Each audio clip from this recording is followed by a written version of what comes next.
Big boss Malayalam season 7-ൽ ഇന്ന് നമ്മുടെ അഖിൽ മാരാറും അതോടൊപ്പം തന്നെ സെറീനയും അഭിഷേകും വന്നിട്ടുണ്ടായിരുന്നു. അവരുടെ ഏറ്റവും പുതിയ സിനിമ റിലീസ് ചെയ്യുകയാണ് സെപ്റ്റംബർ 12. അതിനു വേണ്ടിയിട്ടുള്ള പ്രൊമോഷന് വേണ്ടിയിട്ടായിരുന്നു വന്നിട്ടുണ്ടായിരുന്നത്.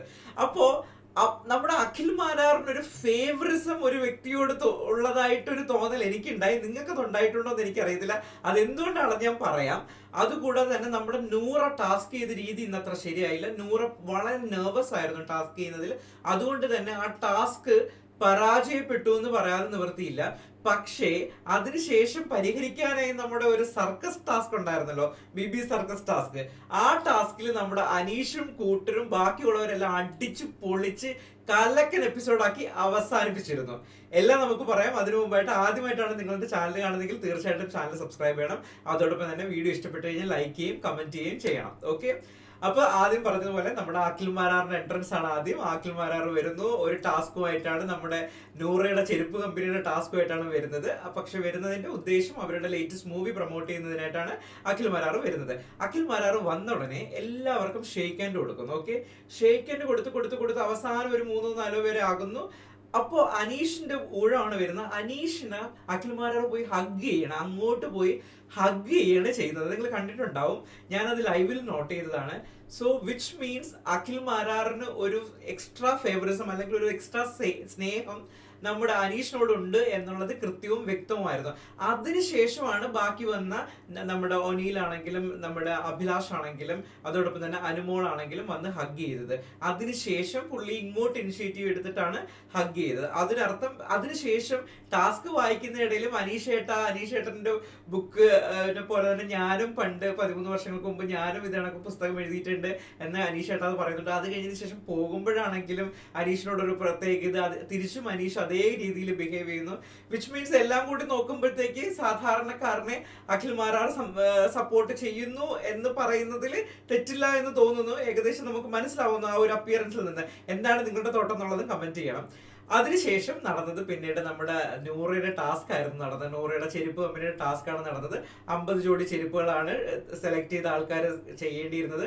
നൂറയുടെ കയ്യിൽ 10 ഗോൾഡ് കോയിനും 2 ബ്ലാക്ക് കോയിനും ഉണ്ടായിരുന്നത്.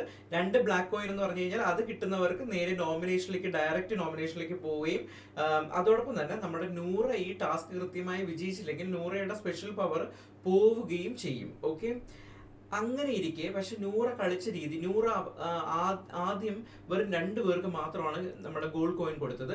ആർക്കും തന്നെ ബ്ലാക്ക് കോയിൻ കൊടുത്തിട്ടില്ല. അതിൻ്റെ ഇടയിൽ ഒരുപാട് ഡിസ്റ്റർബൻസ് എല്ലാം ആ ടാസ്കിൽ ഉണ്ടായിരുന്നു.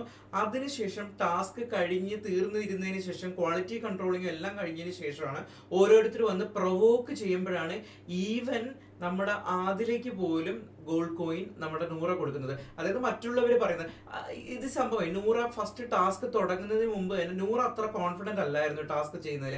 പലരോടും ഇതെങ്ങനെയാണ് അങ്ങനെയാണോ ഇങ്ങനെയാണോ എന്നൊക്കെ ചോദിക്കുന്നുണ്ടായിരുന്നു. സോ നൂറ അത്ര കോൺഫിഡന്റ് അല്ലായിരുന്നു ഈ ടാസ്ക് ചെയ്യുന്നതിൽ നിന്ന്. എനിക്ക് മനസ്സിലായത് അങ്ങനെയാണ്. അതുകൊണ്ടായിരിക്കും ഈ ടാസ്ക് അത്രത്തോളം സക്സസ് ആവാതെ പോയത്.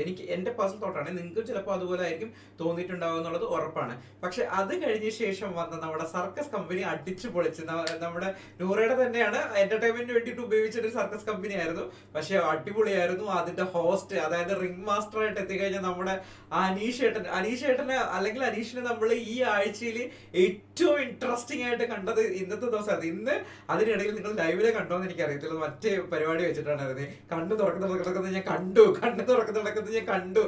അതായത് പ്രവീണും നെവിനും കൂടെ കിടന്ന് ഉറങ്ങുമായിരുന്നു. അപ്പൊ പോയി ബിഗ് ബോസ് അനൗൺസ് ചെയ്തു, അനീഷ് പോയി പ്രശ്നം ഉണ്ടാക്കുന്നത്. നമ്മുടെ രേണു സുധിയുടെ വൈറലായ വീഡിയോ ഉണ്ടല്ലോ, ആ സെയിം സാധനം ഇന്നും ചെയ്തിട്ടുണ്ടായിരുന്നു. സോ അനീഷ് പഴയ ആ ഫുൾ ഫോമിലേക്ക് ഫസ്റ്റ് ആദ്യ 2 വീക്കിൽ എങ്ങനെയായിരുന്നു ആ രീതിയിലേക്ക് തിരിച്ചു വന്നിട്ടുണ്ട്. എന്തായാലും അനീഷ് അത് വളരെ ഗംഭീരമായിട്ടുണ്ട്. റിംഗ് മാസ്റ്റർ എന്നുള്ള റോള് നല്ല ഉഗ്രനായിട്ട് ക്ലീഷായിട്ട് കിഡുമായിട്ട് 100% ഇതോടുകൂടി പുള്ളിക്കാരൻ ചെയ്തിട്ടുണ്ട്. അതോടൊപ്പം തന്നെ ഓരോരുത്തരായി വന്ന അനു ആണെങ്കിലും നമ്മുടെ ആടിന്റെ റോളാണെങ്കിലും ആര്യനാണെങ്കിലും അതോടൊപ്പം തന്നെ സിംഹമായിട്ട് വന്നു കഴിഞ്ഞാൽ ജിസൈൽ ആണെങ്കിലും, ജിസൈൽ പറഞ്ഞു കേട്ടോ എനിക്ക് ആ ആടിനെ കടിച്ചിട്ട് തിന്നണം എന്ന് ജിസൈൽ പറയുന്നുണ്ടായിരുന്നു.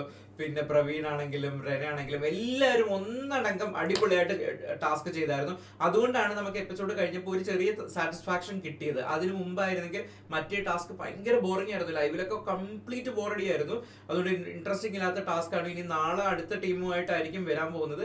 എന്തായാലും ഈ ടാസ്ക് തന്നെ കണ്ടിന്യൂ ചെയ്യും. നമ്മളിപ്പോൾ 1.5 മാസം ആവുന്നു, ഇപ്പോഴും ഇത്തരത്തിലുള്ള ടാസ്ക് അല്ലാതെ കുറച്ചുകൂടി ഇൻട്രസ്റ്റിംഗ് ആയിട്ടുള്ള ടാസ്ക് കൊടുക്കണമെന്നായിരിക്കും ബെറ്റർ എന്ന് എനിക്ക് തോന്നി. സോ ഇതൊക്കെയാണ് ഇന്ന് സംഭവം മെയിൻലി നടന്നത്. സോ നാളെ വീണ്ടും മറ്റൊരു വീഡിയോ ആയിട്ട് കാണാം. സന്ധിക്കും വരെ വണക്കം, ബൈ.